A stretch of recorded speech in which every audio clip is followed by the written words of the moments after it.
Voice change part 5 সমাধান দেওয়া হবে 41 থেকে 50 পর্যন্ত। Duff and Dutt question bunch class 10-এর পেজ নাম্বার 42। 1 থেকে 40 পর্যন্ত 4টি পার্টে ভয়েস চেঞ্জের সমাধান দেওয়া হয়েছে। আজ 41 থেকে সমাধান দেওয়া হবে। তো চলো, did you prepare your lesson? তাহলে দেখতেই পাচ্ছ ডিড দিয়ে রয়েছে, সিম্পল পাস্ট টেন্সে রয়েছে, ইন্টারোগেটিভ সেন্টেন্সে। তো এখানে হচ্ছে ইউটা সাবজেক্ট, প্রিপেয়ার এটা হচ্ছে ভার্ব এবং ইউর লেসন এটা হচ্ছে অবজেক্ট।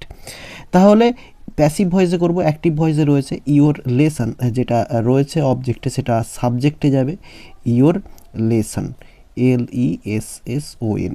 এরপরে ইউর লেসনের পরে বি ভার্ব যেটা হবে পাস্ট টেন্সে সেটা হচ্ছে ওয়াজ, কিন্তু ওয়াজটা আমরা সামনে লিখব ইন্টারোগেটিভ সেন্টেন্স বলে।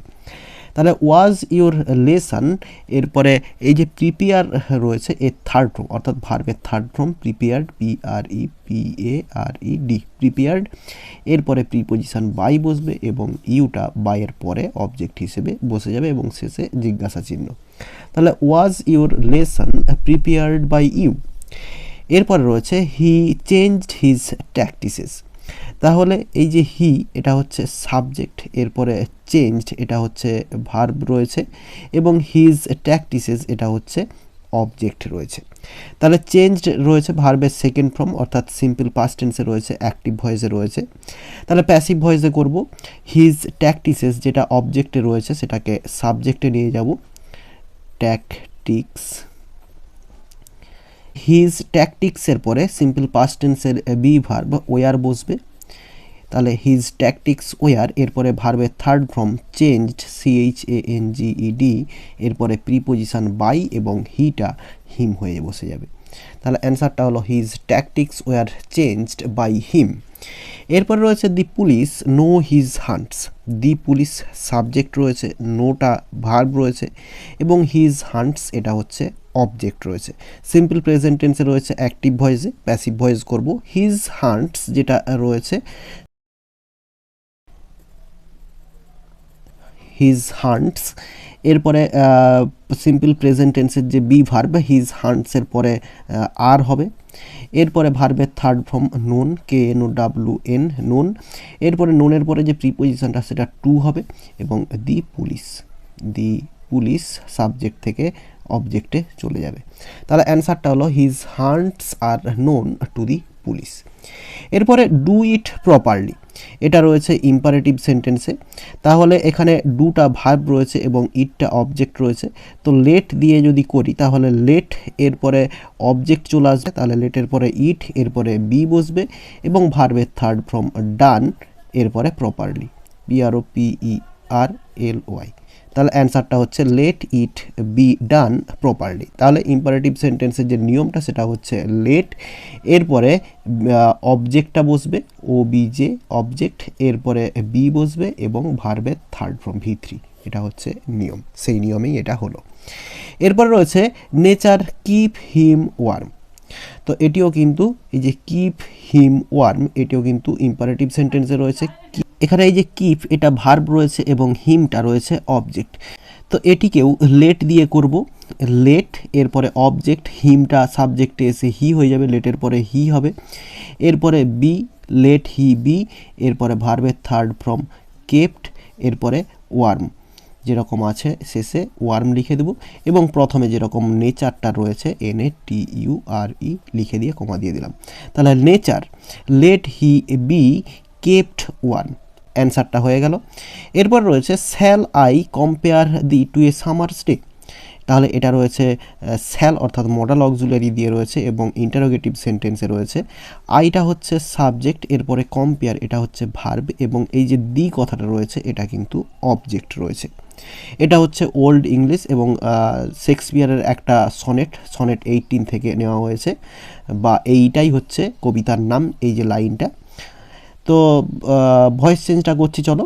তো রয়েছে যেটা অবজেক্ট সেটা হচ্ছে সাবজেক্টে নিয়ে যাব, তাহলে দি, এরপরে দি এর পরে উইল বসবে, তো উইলটা আমরা শুরুতে নিয়ে যাব, উইল দি। এরপরে মডাল থাকলে মডাল যুক্ত বি হয়, তাহলে বি হবে। এরপরে কম্পেয়ার্ড ভার্বের থার্ড ফর্ম বসাবো, কম্পেয়ার্ড, PARED, কম্পেয়ার্ড। এরপরে যে এক্সট্রা অংশটা to a summer's day, to a summer's day, এরপরে প্রিপোজিশন বাই এবং আইটা মি হয়ে বসে যাবে এবং শেষে জিজ্ঞাসা চিহ্ন। তাহলে অ্যান্সারটা হলো will thee be compared to a summer's day by me. এরপর রয়েছে the people tied me to a stack. তাহলে এই যে দি পিপল এটা হচ্ছে সাবজেক্ট, টাইড এটা হচ্ছে ভার্ব এবং মি এটা হচ্ছে অবজেক্ট এবং টু এ স্ট্যাক এটা হচ্ছে এক্সট্রা অংশ এটা। তাহলে রয়েছে সিম্পল পাস্ট টেন্সে, অ্যাক্টিভ ভয়েসে রয়েছে, প্যাসিভ ভয়েসে করব। তাহলে আই অবজেক্টটা সাবজেক্টে গেল, অর্থাৎ মিটা অবজেক্ট থেকে সাবজেক্টে গিয়ে আই হয়ে গেল। এরপরে এই যে টাইড সিম্পল পাস্ট টেন্সে রয়েছে, তাহলে আয়ের পরে যে বি ভার্বটা বসবে সেটা হচ্ছে ওয়াজ এবং ভার্বের থার্ড ফর্ম যেটা রয়েছে সেটাই হয়ে যাবে টাইড, টিআইইডি, টাইডের থার্ড ফর্ম টাইড। এরপরে এই যে এক্সট্রা অংশটা টু এ স্ট্যাক বসিয়ে দিলাম, STAKE। এরপরে প্রিপোজিশন বাই এবং সাবজেক্টটা অবজেক্টে দি পিপল, PEOPLE। তাহলে অ্যান্সারটা হলো I was tied to a stack by the people. এরপরে রয়েছে উই আর চপড ডাউন। তাহলে উইটা সাবজেক্ট রয়েছে, আর রয়েছে বি ভার্ব এবং ভার্বের থার্ড ফর্ম রয়েছে, আর হচ্ছে চপড ডাউন এটা একসঙ্গে কেটে ফেলা হয়। তো বাই দিয়ে কিন্তু কিছু নেই, প্যাসিভ ভয়েস রয়েছে, বি ভার্বের পরে ভার্বের থার্ড ফর্ম প্যাসিভ ভয়েস, কিন্তু বাই দিয়ে কিছু দেওয়া নেই। তো এটা হচ্ছে আমাদের টেক্সচুয়াল গ্রামার, এটা রয়েছে মাই ওন ট্রু ফ্যামিলি থেকে। তো কাটে কারা, গাছকে কাটে হচ্ছে পিপল, তাহলে বাই পিপল আমরা ধরে নিয়ে ভয়েস চেঞ্জটা করব। তাহলে প্যাসিভ ভয়েসে রয়েছে, অ্যাক্টিভ ভয়েসে করব, তাহলে পিপলটাকে অবজেক্ট থেকে সাবজেক্টে নিয়ে চলে আসবো। এরপরে ভার্বের ফার্স্ট ফর্ম চপ, CHOP, তাহলে পিপল চপ ডাউন, এরপরে উইটা এপাশে এসে আস হয়ে যাবে, তাহলে পিপল চপ ডাউন আস। এরপরে রয়েছে the root is to be pulled out, এটাও রয়েছে বি ভার্ব প্লাস ভার্বের থার্ড ফর্ম রয়েছে।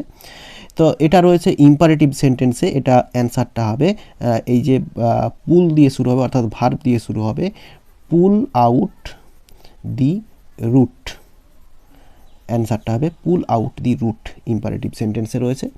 এরপর রয়েছে the humming insects don't disturb his rest.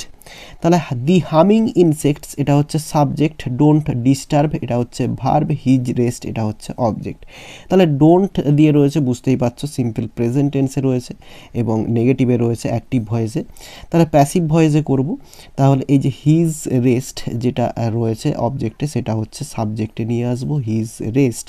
এরপরে হিজ রেস্টের পরে বি ভার্ব, প্রেজেন্ট টেন্সের বি ভার্ব ইজ বসবে এবং সঙ্গে নেগেটিভটা বসিয়ে দিব যে নটটা ছিল। এরপরে ভার্বের third form disturbed, TURBED, disturbed, এরপরে প্রিপোজিশন বাই হবে এবং দি হামিং ইনসেক্টস এটা হচ্ছে এরপরে বসে যাবে, the humming insects, HUMMING, humming insects, INSECTS। তাহলে অ্যান্সারটা হলো his rest is not disturbed by the humming insects. আচ্ছা, এরপরে যে 51তে রয়েছে এটাও দিয়ে দিচ্ছি, তাহলে এই পেজটা শেষ হয়ে যাবে। The Kerala story amazed the audience. তাহলে দি কেরালা স্টোরি এটা হচ্ছে সাবজেক্ট, এরপরে আমেজড এটা হচ্ছে ভার্ব, দি অডিয়েন্স এটা হচ্ছে অবজেক্ট। রয়েছে আমেজড অর্থাৎ ভার্বের সেকেন্ড ফর্মে রয়েছে, তাহলে সিম্পল পাস্ট টেন্সে রয়েছে অ্যাক্টিভ ভয়েসে। প্যাসিভ ভয়েসে করব, তাহলে দি অডিয়েন্স যেটা অবজেক্টে রয়েছে সেটা হচ্ছে সাবজেক্টে নিয়ে আসবো, অডিয়েন্স। এরপরে দি অডিয়েন্সের পরে যে বি ভার্বটা সেটা হচ্ছে ওয়ার হবে, অডিয়েন্স ওয়ার। এরপরে আমেজড, AMAZED, ভার্বের থার্ড ফর্ম হয়ে গেল। এরপরে প্রিপোজিশন বাই, এরপরে যে সাবজেক্টটা সেটা অবজেক্টে চলে যাবে, the Kerala story, Kerala story, STORY। তাহলে অ্যান্সারটা হয়ে গেল the audience were amazed by the Kerala story. তাহলে এখানে 41 থেকে 51 পর্যন্ত সমাধান দিয়ে দিলাম এবং এর পরের ভিডিওতে 52 থেকে 60 পর্যন্ত সমাধান দেওয়া হবে। তোমরা চাইলে এখানে তুলে নিতে পারো এবং বাড়িতে প্র্যাকটিস করে নিতে পারো, আমি আপলোড করলে তাহলে তোমরা চেক করে নিতে পারবে। তাহলে আশা করি বোঝাতে পারলাম। ভিডিওটি ভালো লেগে থাকলে একটি লাইক করো এবং বন্ধুদের মধ্যে শেয়ার করো এবং আমার এই চ্যানেলে নতুন হলে চ্যানেলটি সাবস্ক্রাইব করে পাশে থাকা বেল আইকনটি প্রেস করো পরের ভিডিওগুলি সবার আগে পাওয়ার জন্য। এই ভিডিওতে এতটাই, দেখাবে নেক্সট ভিডিওতে। ভালো থাকো সবাই, ধন্যবাদ।